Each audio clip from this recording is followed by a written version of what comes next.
हूं प्रियंका राव और बुलेटिन की शुरुआत बड़ी खबर के साथ करते हुए मंत्रिमंडल गठन पर बड़ा अपडेट आपको बताते चले। जेपी नड्डा के आवास पर बैठक लगातार जारी है। जेपी नड्डा के आवास पर मुख्यमंत्री भजनलाल शर्मा और दोनों डिप्टी सीएम यानी कि दिया कुमारी और यहां पर साथ ही साथ गृह मंत्री अमित शाह, गजेंद्र सिंह शेखावत, बीएल संतोष, अर्जुन राम मेघवाल और राजेंद्र राठौड़ भी मौजूद हैं। तो चर्चा लगातार जारी है। मंत्रिमंडल में किन्हें शामिल किया जाए इसे लेकर मंथन किया जा रहा है। कौन होंगे भजनलाल शर्मा के सिपह सलाहकार, इसे लेकर चर्चा की जा रही है, जिसमें कई बीजेपी के दिग्गज नेता मौजूद हैं। तो साथ ही साथ यहां पर भजनलाल शर्मा भी पहुंचे हुए हैं और दोनों डिप्टी सीएम भी इस बैठक में मौजूद हैं। तो उससे पहले मुलाकातों का दौर चला। राष्ट्रपति से मुख्यमंत्री और दोनों डिप्टी सीएम ने मुलाकात की, जिसकी तस्वीरें इस वक्त आप अपने टीवी स्क्रीन पर देख पा रहे हैं। तो वहीं पहली तस्वीर में आप देख पा रहे हैं जब नेता जेपी नड्डा के आवास पर पहुंच रहे थे एक एक कर कई दिग्गज नेता, जिनमें बीजेपी के प्रदेश अध्यक्ष भी मौजूद रहे, सीपी जोशी सहित प्रदेश प्रभारी अरुण सिंह, और यहां पर केंद्रीय जल शक्ति मंत्री गजेंद्र सिंह शेखावत भी पहुंचे। तो अब बैठक चल रही है और देखना होगा कि मंत्रिमंडल में किन्हें शामिल किया जाता है, क्योंकि इससे पहले जो नामों का ऐलान बीजेपी की ओर से किया गया, फिर चाहे बात हम भजनलाल शर्मा की करें जिन्हें मुख्यमंत्री का पद दिया गया, तो साथ ही साथ दोनों डिप्टी सीएम की, तो यहां पर सोशल इंजीनियरिंग देखा जा रहा है। ऐसे में अब सवाल ये उठ रहे हैं कि क्या बीजेपी मिशन 2024 को लेकर मंत्रिमंडल भी बना सकती है। मंत्री उन्हीं को बनाया जाएगा जो अलग अलग वर्गों से होंगे, अलग अलग कास्ट और अलग अलग क्षेत्रफल से मिशन 2024 को साधने की कोशिश बीजेपी की ओर से की जाएगी। हालांकि जब नामों का ऐलान होगा तो ये तस्वीर भी साफ हो जाएगी, लेकिन फिलहाल चिंतन और मंथन का दौर लगातार जारी है। दिल्ली से सहयोगी लखवीर सिंह शेखावत इस वक्त हमारे साथ जुड़ चुके हैं। लखवीर, चिंतन और मंथन का दौर जारी है और बड़ा ही महत्वपूर्ण, क्योंकि हो सकता है इसके बाद पता चल जाए कि मंत्री कौन कौन बन रहा है। बिल्कुल, इसीलिए करीब 1.5 घंटे का मंथन भाजपा अध्यक्ष जेपी नड्डा के आवास पर हुआ। ये बैठक का समापन अब हो गया है। आप तस्वीरों में देखेंगे, एक्सक्लूसिव तस्वीर देखिए, बीजेपी के मुख्यमंत्री भजनलाल शर्मा इस बैठक से शिरकत कर बाहर निकल रहे हैं। उस गाड़ी में उनके साथ उप मुख्यमंत्री दिया कुमारी और प्रेमचंद बैरवा भी मौजूद हैं। काफी महत्वपूर्ण मंथन हुआ है मंत्री परिषद को लेकर। ये देखिए, राजेंद्र राठौड़ जो पूर्व नेता प्रतिपक्ष हैं वो भी इस बैठक में मौजूद हैं। बीजेपी प्रदेश अध्यक्ष सीपी जोशी जस्ट यहां से रवाना हुए हैं। हाँ। और वाहनों के निकलने का जो सिलसिला है वो लगातार जारी है, क्योंकि ये जो बैठक है करीब 1.5 घंटे तक बीजेपी अध्यक्ष जेपी नड्डा के आवास पर हो रही थी, जिसका नेतृत्व बीजेपी के अध्यक्ष जेपी नड्डा, केंद्रीय गृह मंत्री अमित शाह ने किया। सतीश पूनिया भी इस बैठक से निकल चुके हैं। काफी महत्वपूर्ण ये बैठक, क्योंकि मंत्री परिषद की शक्ल क्या हो प्रियंका, मंत्री परिषद में किन किन लोगों को शामिल किया जाए, क्योंकि 2024 का लोकसभा चुनाव सामने है। पार्टी चाहती है कि तमाम जाति बिरादरियों को साधा जाए, पूरी सोशल इंजीनियरिंग की जाए, सभी समीकरणों को साधा जाए, ये पार्टी का फोकस है। इसलिए पार्टी तमाम तबकों को इस मंत्री परिषद में शामिल करना चाहती है और इसीलिए तमाम जो राजस्थान के कोर ग्रुप के नेता हैं इन्हें बीजेपी अध्यक्ष जेपी नड्डा के आवास पर बुलाया गया। बीजेपी के राष्ट्रीय संगठन महामंत्री बीएल संतोष भी इस बैठक में शिरकत कर रहे हैं, जो कि पूरी लिस्ट तैयार करके आए हैं, पूरी रणनीति के साथ आए हैं, पूरी तैयारी के साथ आए हैं कि किन्हें मंत्री बनाने से राजस्थान में भारतीय जनता पार्टी को लाभ तो हो गई, इसके साथ मुख्यमंत्री भजनलाल शर्मा और उप मुख्यमंत्री दिया कुमारी और प्रेमचंद बैरवा के साथ मंत्री परिषद प्रभावी रूप से काम कर सके, रिजल्ट डिलीवरिंग मंत्री परिषद हो, ये बीजेपी आलाकमान चाहता है। क्योंकि पिछले 5 साल बतौर विपक्ष की भूमिका में भारतीय जनता पार्टी ने जिन मुद्दों पर घेरा है पूर्व मुख्यमंत्री अशोक गहलोत के नेतृत्व वाली कांग्रेस सरकार को, तो उन तमाम मुद्दों पर काम किया जाए, चाहे वो पेपर लीक की बात हो, चाहे वो बेरोजगारी की बात हो, चाहे बिगड़ती कानून व्यवस्था की बात हो, क्योंकि लॉ एंड ऑर्डर को भारतीय जनता पार्टी ने बड़ा मुद्दा बनाया चुनाव में। महिला अत्याचार, दलित उत्पीड़न को बड़ा मुद्दा बनाया गया। ऐसे में पार्टी निश्चित रूप से चाहेगी कि अगले 6 महीने में ही ऐसा प्रदर्शन किया जाए, ऐसी तस्वीर दिखाई जाए राजस्थान में कि अब जो गवर्नेंस भजनलाल शर्मा के नेतृत्व में भारतीय जनता पार्टी देने जा रही है वो काफी प्रभावी है और निश्चित रूप से कहीं ना कहीं रिजल्ट ओरिएंटेड काम होगा, क्योंकि अगर जो विफलताएं पिछले 5 साल में अशोक गहलोत सरकार की गिनाई थी अगर वो देखने को मिलेंगी तो निश्चित रूप से कांग्रेस पार्टी सदन से लेकर सड़क तक घेरती नजर आएगी। क्योंकि विधायक दल जो कांग्रेस पार्टी का सदन में है वो काफी मजबूत और प्रभावी है। करीब 70 एमएलए कांग्रेस के जीत कर आए हैं। ऐसे में बीजेपी के सामने चुनौती बड़ी होगी कि कैसे विपक्ष के सामने अपने कामकाज को प्रूव किया जाए, बेहतरीन तरीके से काम किया जाए, ये पार्टी का उद्देश्य होगा। देखिए, तमाम नेताओं को निकलने का सिलसिला जारी है। प्रभारी अरुण सिंह इस बैठक से शामिल होकर इस बैठक में हिस्सा लेकर निकले हैं। इनसे बातचीत करने का प्रयास भी करेंगे, लेकिन बातचीत करने के लिए तैयार अरुण सिंह नहीं है। अरुण सिंह ने हाथ हिला दिया है और अरुण सिंह निकल रहे हैं। इस बैठक में हिस्सा इन्होंने लिया क्योंकि महत्वपूर्ण ये बैठक थी कि मंत्री परिषद में कौन कौन चेहरे शामिल हों। ये पार्टी चाहती है कि उन तमाम लोगों को शामिल करवाया जाए जो कि सत्ता और संगठन के बीच सामंजस्य बैठाने के साथ साथ प्रभावी सरकार चला सके, प्रभावी गवर्नेंस दे सके, ये पार्टी चाहती है। महत्वपूर्ण बात। दूसरी महत्वपूर्ण बात ये, बीजेपी का प्रमुख उद्देश्य ये है कि जिन नेताओं ने पिछले 5 साल सरकार लाने के लिए मेहनत की है, जिन नेताओं ने ग्राउंड पर अपनी प्रेजेंस शो की है और साफ तौर पर जो कि जनता के बीच सक्रिय रहते हैं, ऐसे विधायकों को, ऐसे नेताओं को मंत्री परिषद में शामिल करवाया जाए। ये पहला और आखिरी उद्देश्य भारतीय जनता पार्टी का है। हालांकि रिकमेंडेशन संघ परिवार की भी मानी जाएंगी, तमाम वरिष्ठ नेताओं की भी मानी जाएगी और फिर आलाकमान जो तय करेगा, इस बैठक में जो तय हुआ होगा उसके आधार पर ही मंत्री परिषद राजस्थान में दिखाई देगा। क्योंकि पार्टी नहीं चाहती किसी प्रकार की कोई कमी रहे, किसी प्रकार की कोई चूक हो जाए। तमाम तबकों को साधना पार्टी चाहती है। इसलिए तमाम राजस्थान के कोर ग्रुप के जो सदस्य हैं, तमाम जो वरिष्ठ नेता हैं, उन्हें दिल्ली बुलाया गया। जेपी नड्डा के आवास पर बैठक भी हुई जिसमें केंद्रीय गृह मंत्री अमित शाह, बीजेपी अध्यक्ष जेपी नड्डा मौजूद रहे और संगठन महामंत्री बीएल संतोष को भी बुलाया गया, जो कि अपना होमवर्क पूरा कर आए थे कि आखिरकार किन्हें मंत्री परिषद में मंत्री पद से नवाजा जाए और जिन्हें मंत्री पद देने से भारतीय जनता पार्टी को राजस्थान में लाभ हो। इसलिए तमाम तरीके की कवायद पूरी की गई हैं और इस बैठक के बाद अब कभी भी बीजेपी राजस्थान में अपने मंत्री परिषद का ऐलान कर सकती है। प्रियंका, तो 3 बड़ी बातें लखवीर जो आपने बताई। सबसे पहला ये कि मिशन 2024 को नजर में रखते हुए मंत्रिमंडल गठन किया जा सकता है, सोशल इंजीनियरिंग की जा सकती है। दूसरी बड़ी बात आपने ये बताई कि जिस तरीके से बीजेपी ने पिछली सरकार को घेरा, कांग्रेस को कई मुद्दों को लेकर, तो 69 विधायक कांग्रेस के भी, ऐसे में विपक्ष हमलावर ना हो, इसे लेकर ऐसे मंत्रियों का चयन करना होगा जो एक्सपीरियंस्ड हो और अच्छी तरीके से सरकार चला सके। और तीसरी बड़ी बात यह भी है कि 5 सालों तक जिन्होंने मेहनत की उनको भी जगह देनी है। तो ये तमाम बातों को ध्यान में रखते हुए मंत्रिमंडल गठन किया जाएगा। ये भी हो सकता है लखवीर की कुछ लोगों को मनाने के लिए केंद्रीय नेतृत्व में मौका दे दिया जाए, केंद्रीय मंत्री बना दिया जाए, ये भी हो सकता है। जी देखिए, ये तो फिलहाल कयास है कि किन्हें संतुष्ट करने के लिए केंद्रीय मंत्री बना दिया जाए या फिर राष्ट्रीय राजनीति में लाया जाए, ये बात के विषय है, बात का बात है। लेकिन पहला उद्देश्य है कि मंत्री परिषद में किन नेताओं को शामिल करवाया जाए। ये पार्टी के सामने बड़ा टास्क है। कौन से नाम लखवीर रेस में चल रहे हैं जिन्हें लग रहा है कि बड़ी जिम्मेदारी दी जा सकती है, जैसे कि गृह मंत्रालय, शिक्षा मंत्रालय, ये वो बड़े डिपार्टमेंट हैं जिन पर सबकी नजर है।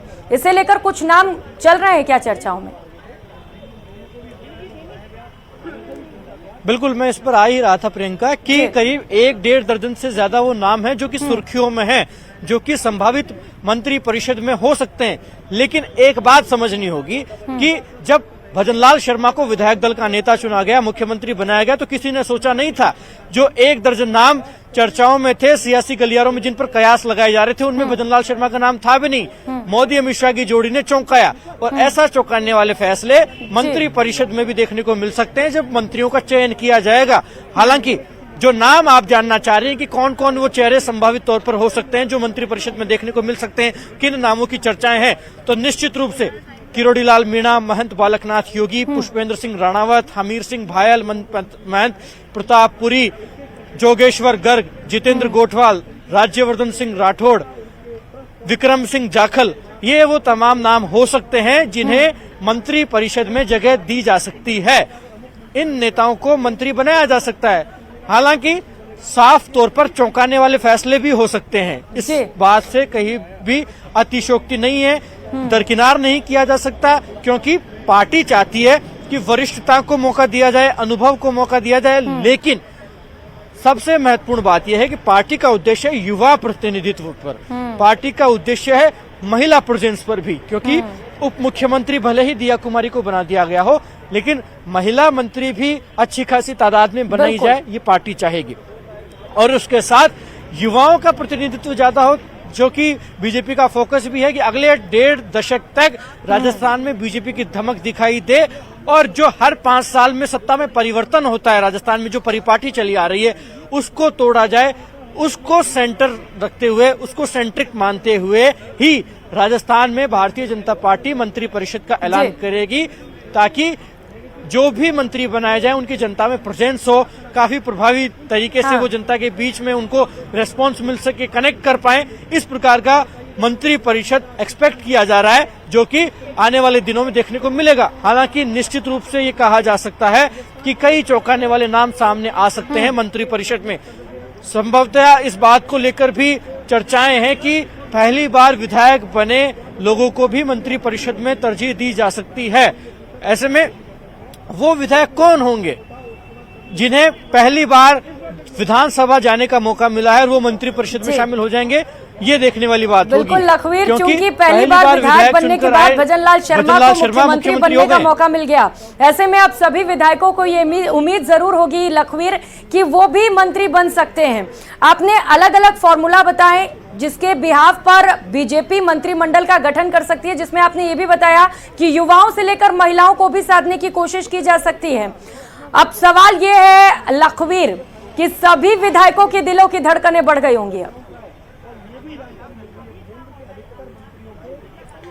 न केवल दिलों की धड़कन बढ़ी हुई है प्रियंका, बल्कि तमाम विधायक चाहते हैं कि जब मंत्री परिषद का ऐलान हो तो उनका नाम मंत्री परिषद में शामिल हो। ये तमाम विधायक, ये देखिए केंद्रीय मंत्री अर्जुन राम मेघवाल इस बैठक में शामिल होकर यहां से रवाना हो रहे हैं।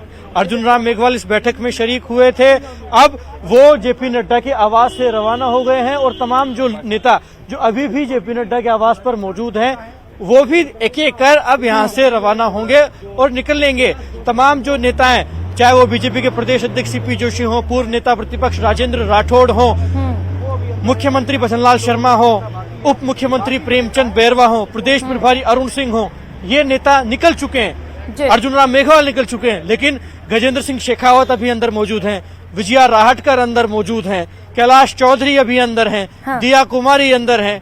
ये तमाम लोगों के बाहर आने का भी इंतजार है। हालांकि अगर इनमें से कोई नेता प्रतिक्रिया दे तो भी हम देखेंगे कि आखिरकार ये अगर बाहर निकले तो इनकी प्रतिक्रिया क्या होगी, क्योंकि सभी लोग जानना चाहते हैं कि आखिरकार राजस्थान में मंत्री परिषद के लिए क्या फॉर्मूला पार्टी ने तय किया है, किन लोगों पर दाव खेलने जा रही पार्टी, मंत्री परिषद में किन लोगों को शामिल करवाया जाएगा।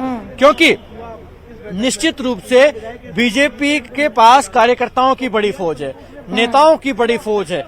ऐसे में साफ तौर पर तमाम तरीके के रिकमेंडेशन आ रहे हैं, पार्टी कैडर की तरफ से भी रिकमेंडेशन आ रहे हैं, संघ परिवार का भी रिकमेंडेशन है, आलाकमान की भी अपनी पसंद है, मुख्यमंत्री भजनलाल शर्मा की भी अपनी स्वाभाविक तौर पर पसंद होगी, तमाम केंद्रीय मंत्रियों की भी अपनी पसंद है, बीजेपी प्रदेश अध्यक्ष की भी पसंद है। ये देखिए, ये कैलाश चौधरी, केंद्रीय कृषि राज्य मंत्री कैलाश चौधरी निकल रहे हैं, उनका ये वाहन है। जेपी नड्डा के आवास पर बैठक में शिरकत करके कैलाश चौधरी यहां से निकल रहे हैं, बातचीत करेंगे। कैलाश जी निकल रहे हैं। ये देखिए केंद्रीय जल शक्ति मंत्री गजेंद्र सिंह शेखावत इस बैठक में शामिल होकर निकल रहे हैं, और हालांकि बात नहीं कर रहे हैं, गजेंद्र सिंह शेखावत भी इस बैठक में शामिल होकर निकले हैं। लखवीर, कोई भी नेता बात करने को तैयार नहीं है, कुछ भी नहीं बोल रहा है, और ठीक वैसे ही हमने उस वक्त भी देखा था लखवीर, जब विधायक दल की बैठक हो रही थी और ये पता चलना था कि आखिर मुख्यमंत्री कौन होगा और डिप्टी सीएम कौन होगा। क्योंकि हम फॉर्मूले की बात कर रहे हैं और बात यह भी हो रही है कि बीजेपी चौंकाने वाले फैसले भी ले सकती है। लेकिन बात इस पर भी करनी होगी लखवीर, जिस तरीके से बीजेपी हमलावर रही पिछली सरकार में लॉ एंड ऑर्डर को लेकर, और जिस तरीके से क्राइम रेट बढ़े हैं, एक बड़ा चैलेंज होगा बीजेपी के सामने कि सुशासन की सरकार ला कर दे। और ऐसे में गृह मंत्री किसे बनाया जाता है, यह सबसे ज्यादा महत्वपूर्ण होगा। जी, निश्चित रूप से तमाम जो नेता बाहर निकले वो साफ तौर पर बातचीत करते नजर नहीं आए, क्योंकि ये बीजेपी की स्ट्रेटजी होती है। जो अपेक्षित व्यक्ति है वही बयान दिया करते हैं। हालांकि प्रदेश अध्यक्ष और प्रदेश प्रभारी खुद बिना बातचीत करे चले गए।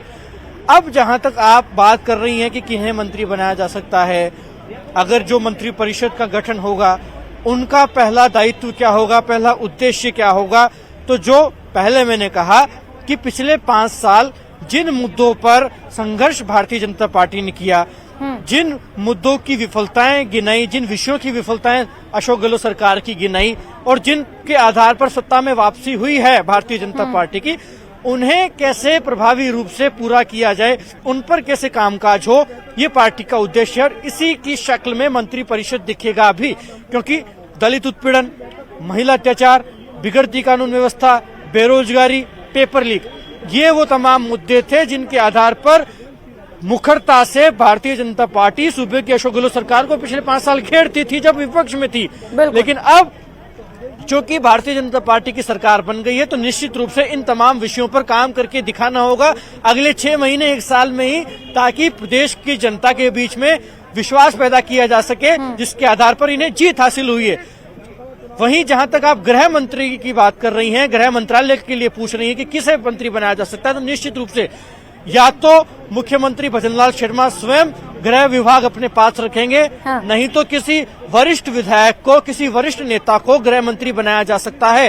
हालांकि गृह मंत्री कौन बन सकते हैं ये फिलहाल भविष्य के गर्भ में, क्योंकि किरोड़ी लाल मीणा को भी बनाया जा सकता है, 5 बार के विधायक पुष्पेंद्र सिंह राणावत भी हो सकते हैं, कालीचरण सर्राफ भी हो सकते हैं, अन्य किसी चेहरे पर भी दाव खेला जा सकता है। तो ये फिलहाल स्पष्ट नहीं है, लेकिन निश्चित रूप से ये तो इतना तो कहा जा सकता है कि गृह मंत्रालय या तो खुद भजनलाल शर्मा रखेंगे, नहीं तो किसी वरिष्ठ विधायक को गृह मंत्री बनाया जाएगा, ताकि सूबे की जो कानून व्यवस्था है उस पर कंट्रोल किया जा सके, उसको मॉनिटर किया जा सके, और प्रभावित रूप से कानून व्यवस्था को बना के रखा जा सके, क्योंकि जीरो टॉलरेंस की नीति लागू हो, ये बीजेपी चाहेगी। क्योंकि हमने देखा भी कि उत्तर प्रदेश में जब योगी आदित्यनाथ ने सत्ता संभाली थी, तो उन्होंने पहला काम का उद्देश्य ही कानून व्यवस्था पर रखा, और पिछले करीब 7 साढ़े साल में हमने देखा भी है, जब से उनकी सरकार बनी है, प्रभावी रूप से कानून व्यवस्था को कंट्रोल करने का काम वो कर रहे हैं। तो उत्तर प्रदेश का मॉडल राजस्थान में लागू किया जाए, ये बीजेपी की राजस्थान सरकार चाहेगी, और इस मॉडल पर आगे बढ़ना भी चाहेगी। हालांकि क्या पूरी तर्ज पर देखने को मिलेगा क्या, ये देखने वाली बात होगी, क्योंकि जब प्रेस कॉन्फ्रेंस की 2 दिन पहले भजनलाल शर्मा ने, तो उन्होंने निश्चित रूप से उन्हीं तमाम चीजों पर जिक्र किया, उन्हीं तमाम चीजों को टच किया जो कि सरकार में आने के लिए कारगर साबित हुए हैं भारतीय जनता पार्टी के, उन्हीं तमाम चीजों पर फोकस किया गया था। लेकिन अब चूंकि सरकार आ गई है, मुख्यमंत्री और उप मुख्यमंत्री का शपथ ग्रहण हो गया है, इंतजार है तो सिर्फ मंत्री परिषद का, कि मंत्री परिषद का गठन कब होगा और मंत्री परिषद में कौन कौन नेता शामिल होंगे, ये फिलहाल देखने वाली बात है। लेकिन इसी लिहाज से, इसी को लेकर, इसी के मद्देनजर महत्वपूर्ण मंथन जेपी नड्डा के आवास पर गृह मंत्री अमित शाह, बीजेपी अध्यक्ष जेपी नड्डा की मौजूदगी में प्रदेश कोर ग्रुप के साथ हुआ, जिसमें मुख्यमंत्री भजनलाल शर्मा, दोनों डिप्टी सीएम दिया कुमारी और प्रेमचंद बैरवा मौजूद रहे, केंद्रीय जल शक्ति मंत्री गजेंद्र सिंह शेखावत मौजूद थे, बीजेपी के प्रदेश अध्यक्ष सीपी जोशी थे, प्रभारी अरुण सिंह थे, सह प्रभारी विजया राहटकर थी, केंद्रीय मंत्री अर्जुन राम मेघवाल, कैलाश चौधरी थे, पूर्व नेता प्रतिपक्ष राजेंद्र राठौड़ थे, पूर्व उप नेता प्रतिपक्ष सतीश पूनिया थे। ये तमाम वो दिग्गज नेता, तमाम नेताओं का नाम भी आप गिना रहे हैं जो इस बैठक में मौजूद रहे। तकरीबन 1.5 घंटे तक चर्चा चली। अब सवाल यह है कि क्या फॉर्मूला निकाल लिया गया है मंत्रिमंडल गठन के लिए? आप नजर बनाए रखिएगा लखवीर, क्योंकि कुछ नेता अभी भी अंदर ही मौजूद हैं। बहुत शुक्रिया फिलहाल आपका तमाम जानकारियों के लिए।